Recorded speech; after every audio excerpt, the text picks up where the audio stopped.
guys, welcome back to the shop. Frank here, continuing to work on the Cub Cadet forklift build.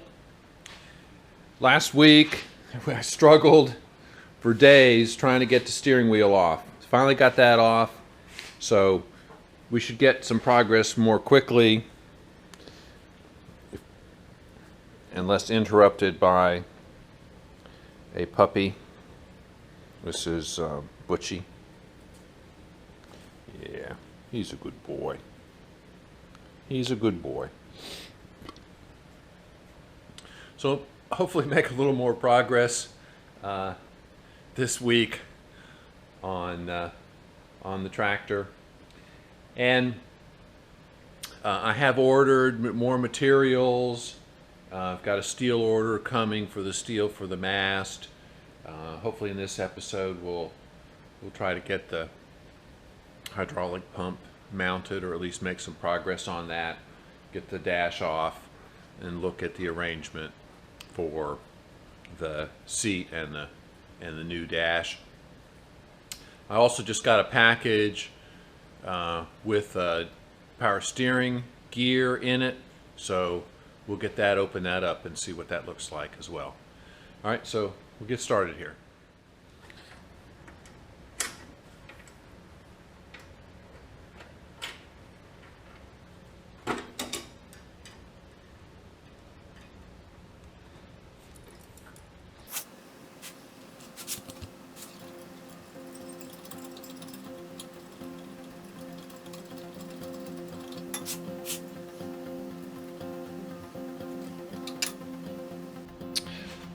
I'm going to leave the rest of this PTO clutch rod, actuator rod on until I am positive that I'm not going to use the PTO. I don't think we are going to need it, but I don't want to take it off until I know for sure. In order to get that off, I have to move some other stuff.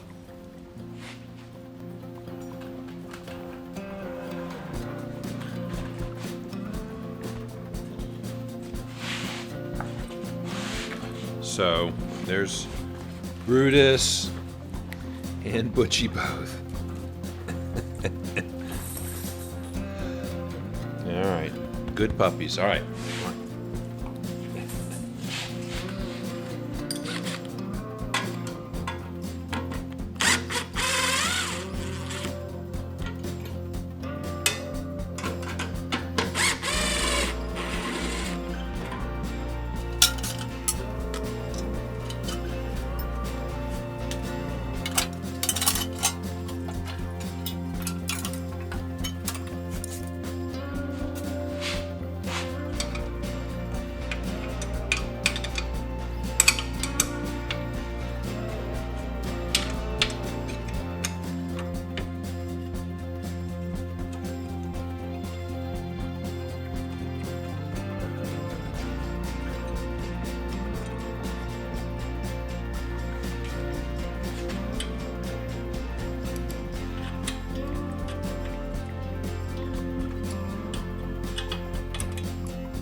Alright, so I'm disconnecting the hydraulic lines from the spool valve, which is attached to the side of the dash tower here, and they run to the lift cylinder here, which is attached to the frame, so that can stay attached there for the time being. The only thing else holding the dash tower in position now, the hard lines to the hydrostat.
So that's the starter relay. I couldn't get a grip on that nut, so I just went ahead and just disconnected the whole thing. Okay, I think the only thing left holding the dash on now is the throttle and choke cables. So we'll take them off at the carb.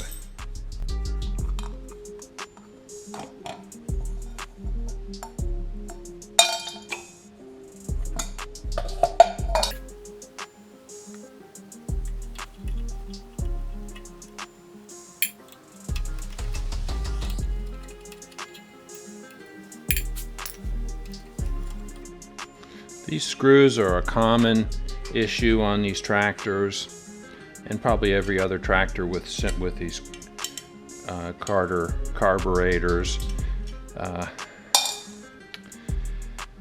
They're aluminum, and the threads in here, there's a lot of leverage on this air filter, so these screws tend to strip out and you wind up substituting larger screws or drilling and tapping them oversized. But you have to worry about the length of the screw because there's the shaft for the choke runs right through here, and if your screw's too long, it'll hit that shaft and keep the choke from operating. All right, a little spring-loaded clip here.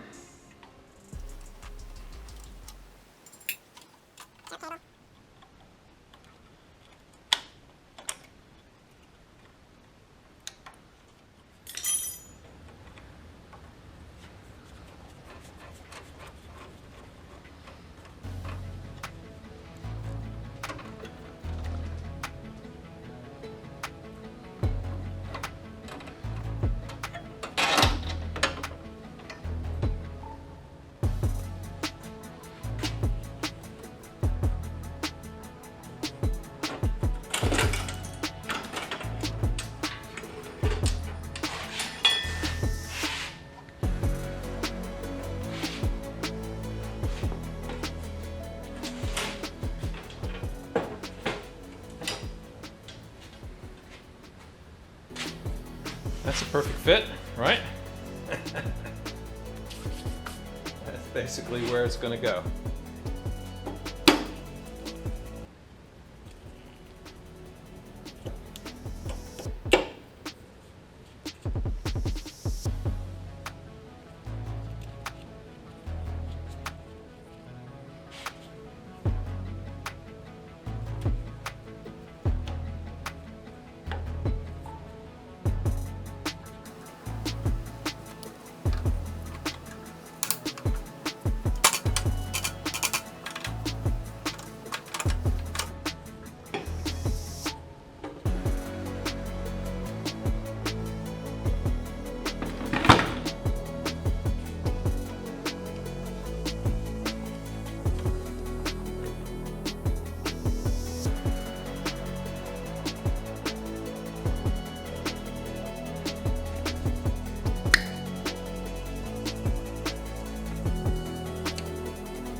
So you probably couldn't see all that, but this is a fine threaded. It's got a castle nut on the back side. All the heim joints on the steering gear on this tractor made the same way. 9/16 castle nut, 1/2 inch hex on this end, this side of the threaded section, and put a cotter pin, through the castle nut to keep it from coming apart.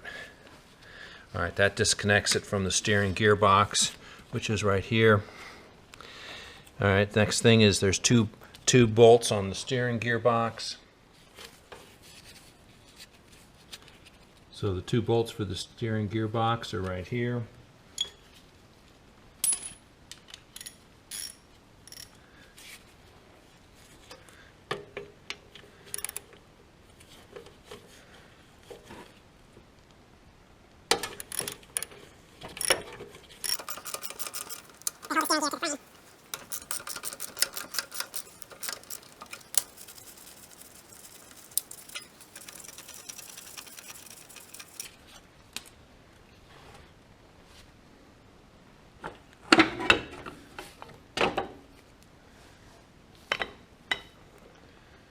Alright, so that's the steering gearbox.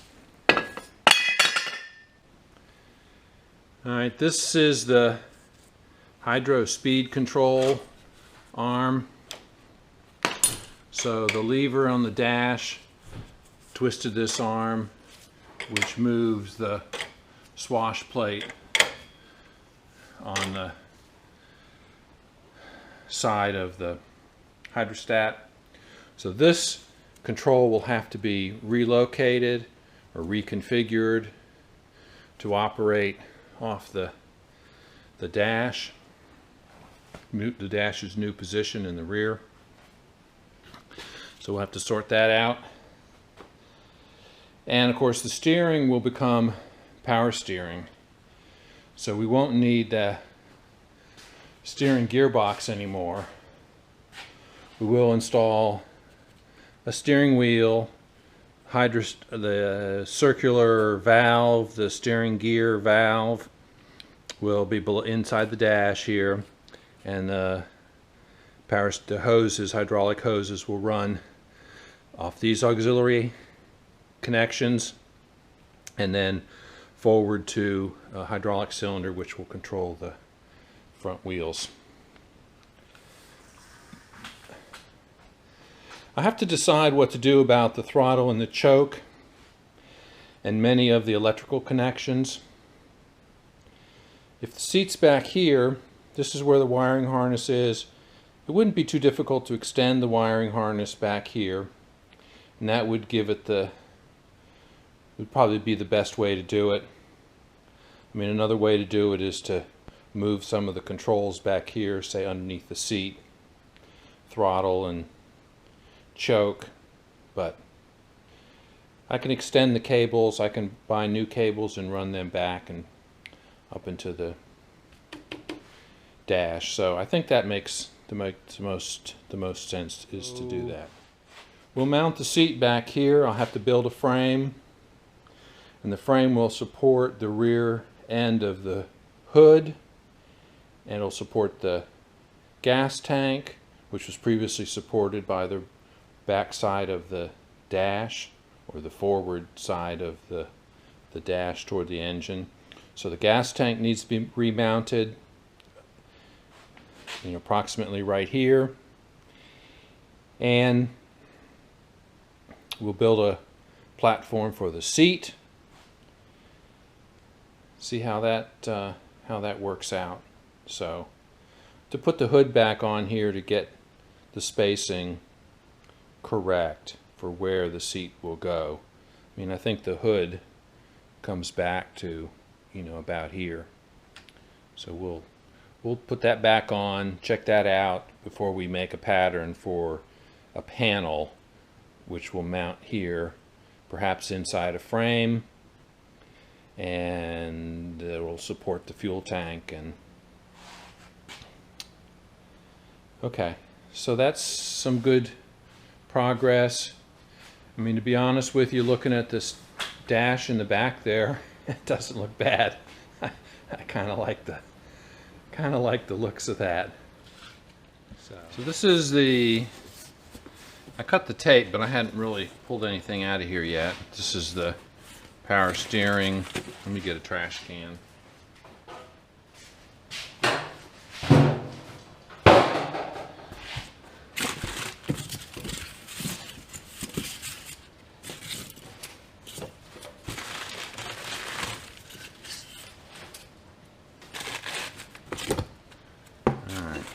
So there's some hard lines here for the power steering gear. I don't know, I don't expect to be using those because I don't think they would fit our odd configuration.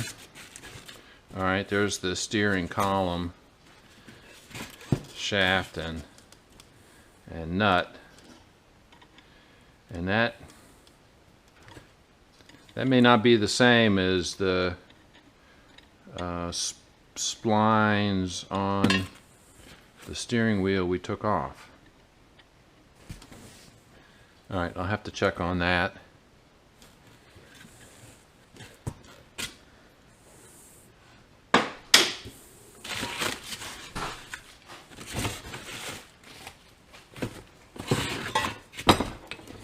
Alright, so here's the steering valve.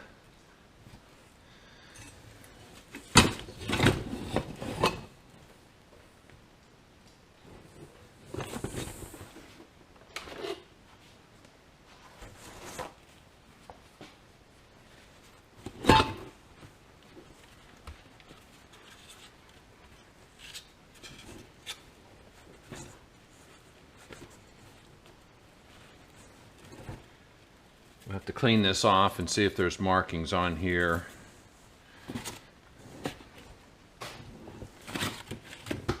I think there's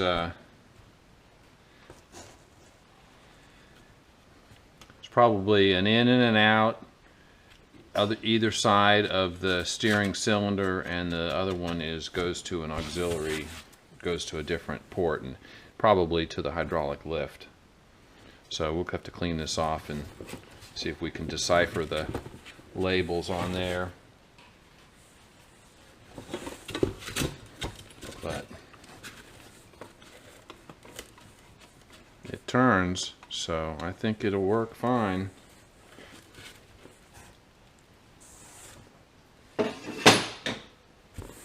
Alright, and here's the cylinder for the steering.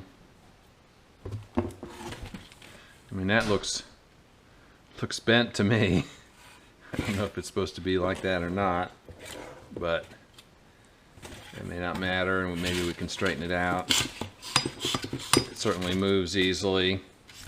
You know, this bolts to the side of the frame. You know, this would be an easily replaceable part, really. So it's not critical that this. It'd be nice if it worked, but it's not a critical part by any means, because it's easily replaceable. All right, it's got hoses on it, so that I assume, you know, attached directly to the steering valve. Okay, so that's what we got. That's all that's in here, and this is, you know, exactly what we needed. So pleased with that.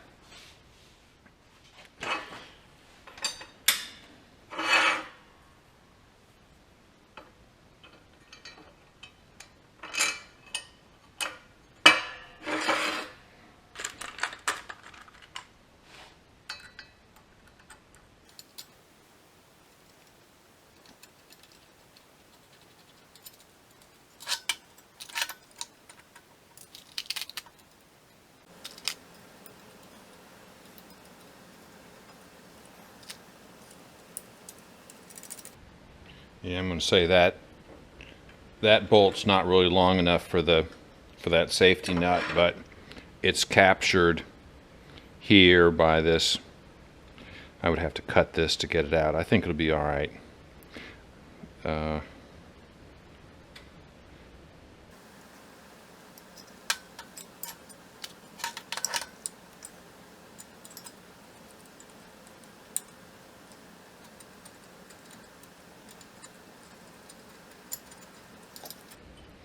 I'm going to use the safety nuts instead of these lock washers and regular nuts.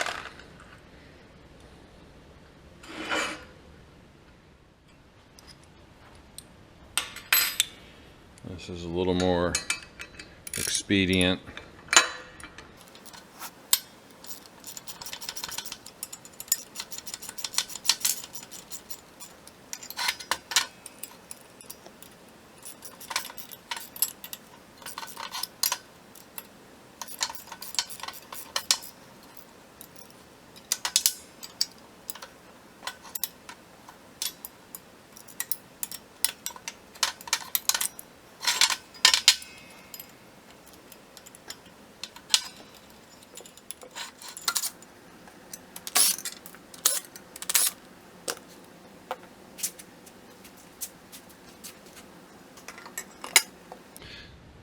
So this is a solid coupling, which may work depending on the alignment. We'll see how the alignment is.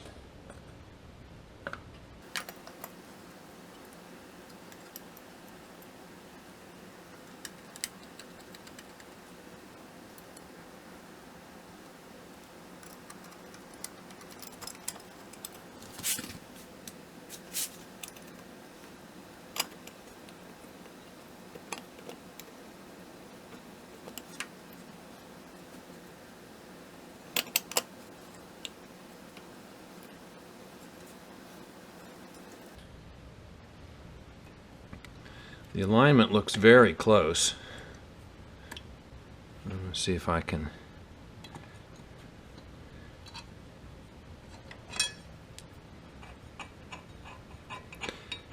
Like I did order a Lovejoy coupling, which I may wind up using, but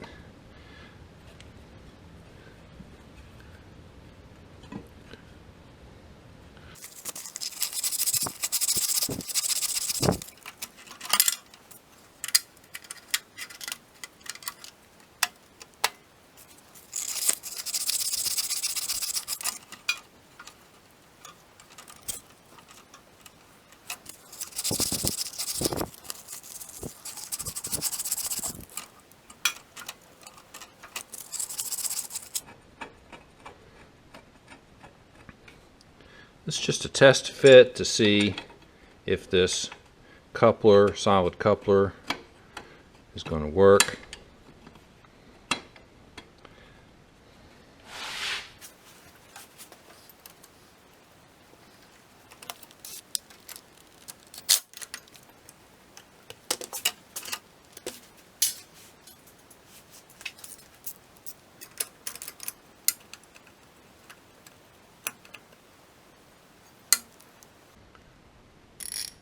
Almost cross-threaded that.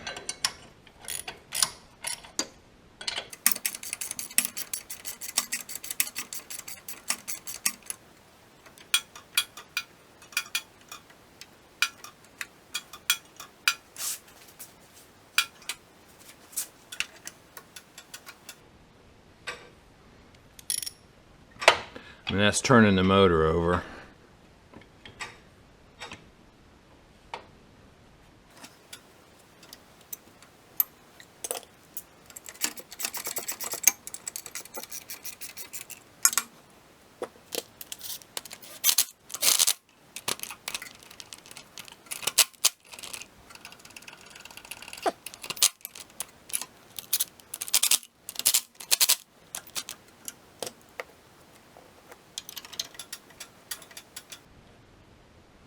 Let's turn it against the compression of the motor.